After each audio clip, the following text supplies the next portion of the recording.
Le ministre des Transports Adama Kone a fait escale à Abengourou, samedi 28 mai 2022 dernier, pour sensibiliser les populations sur les dégâts que provoque l'incivisme routier. En partenariat avec la Jeune Chambre internationale, JCI, le ministre des Transports Adama Coulibaly s'est rendu à Abengourou le 28 mai dernier afin d'organiser une campagne de sensibilisation publique à la gare routière de la ville. Stop à l'incivisme routier, le thème choisi pour cette campagne s'intitulait Stop à l'incivisme sur la route. La participation de nombreuses personnalités et autorités administratives, politiques issues de la société civile a été constatée lors de cette activité.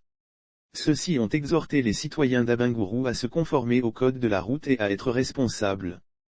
Pour la JCI, l'organisation de cette campagne de sensibilisation à la sécurité routière soutenue par le ministère des Transports rentre dans le cadre de l'exécution du projet communautaire 2022 de la section locale. La mise en œuvre efficace de cet outil de lutte va permettre de réduire de 50% le nombre de tués et de blessés graves parmi les personnalités présentes à l'événement. La directrice régionale des transports de l'Indénié de Joablin, Madame Touré Mariam PCC, a tenu à féliciter la volonté des associations et des autorités administratives à s'impliquer dans la lutte contre l'incivisme routier à Abengourou.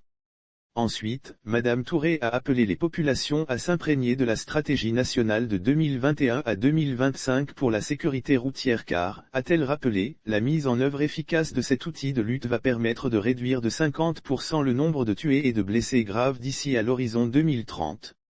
Sensibilisation sur les conséquences de l'incivisme routier. Conférencier du jour, Monsieur Raphaël Iriébi, responsable des grandes campagnes de sensibilisation à l'Office de sécurité routière, OSE, a mis en exergue par des cas pratiques que la cause de la plupart des accidents routiers est reliée au comportement des usagers de la route.